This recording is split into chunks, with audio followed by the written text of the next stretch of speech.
Good morning, welcome to the newspaper review. Reports this morning. I am Christian Jugu. Let's take a look at the national dailies. This morning we have the Nigerian Tribune.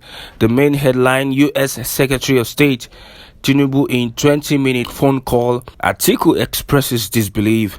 Blinken advises on inclusive leadership, stresses U.S.-Nigeria partnership.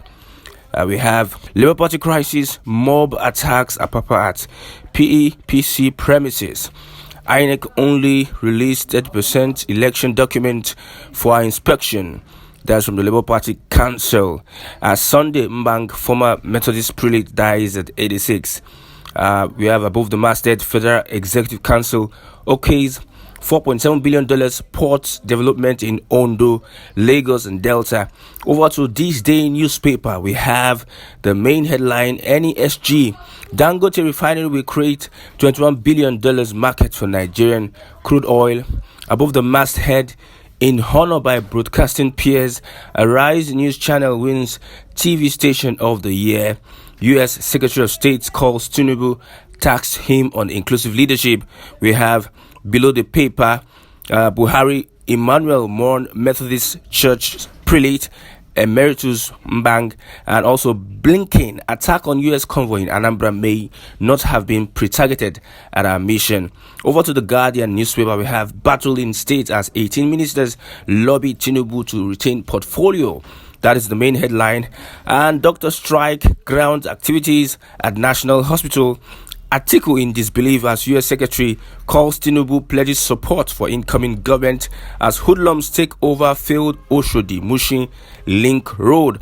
PBC, INEC Obi resume hostilities at tribunal. Labour Party leaders fight over chairmanship tussle.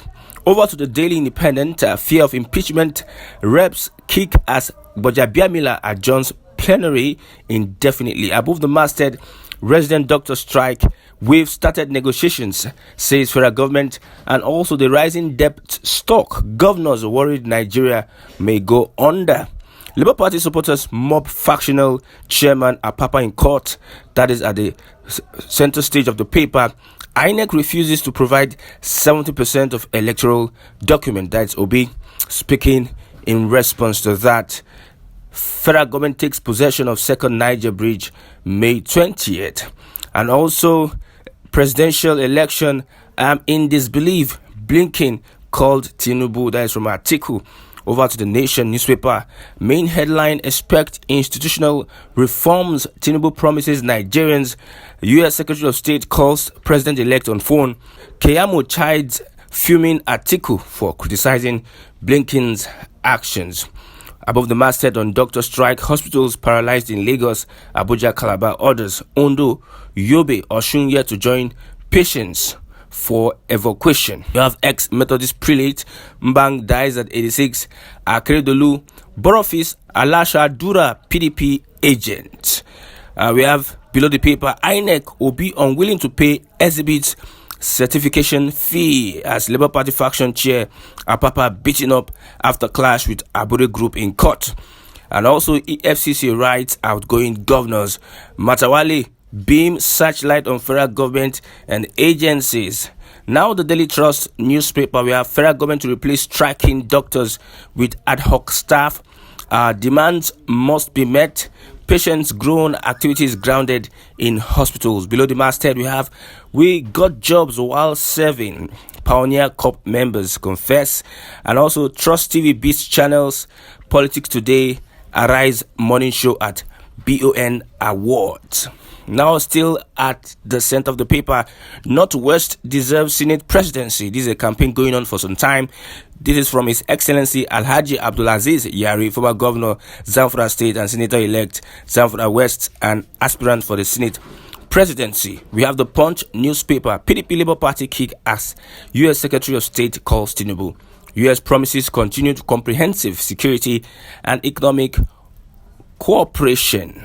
Above the masthead, I regret backing Tambuwal to become speaker. That is Gbajabiamila, as 7 banks fined 1 billion naira for forex offences.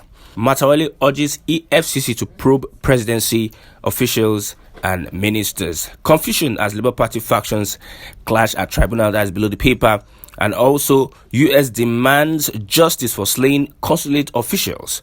Varsity admission with tears. Direct entry applicants sleep rough at JAMB office.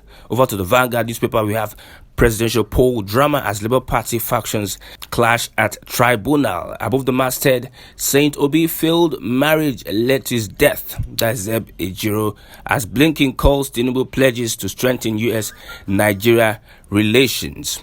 Hospital services disrupted as resident doctors begin 5-day warning strike. Prelate emeritus of Methodist Church Nigeria Mbank dies at 86. We have also Anambra. U.S. vows to fish out killers of embassy staff. Death toll rises to 10. No American killed. U.S. says so. Buhari saddened by killings. Why and how petrol subsidy must go. That is from Mogalu. 10th National Assembly leadership tension as APC National Working Committee recommends free contest. With that, we've come to the end of the newspaper review this morning. For more notifications, you can subscribe to this channel. I am Christian Chugu. Thanks for watching. God bless you. Bye for now.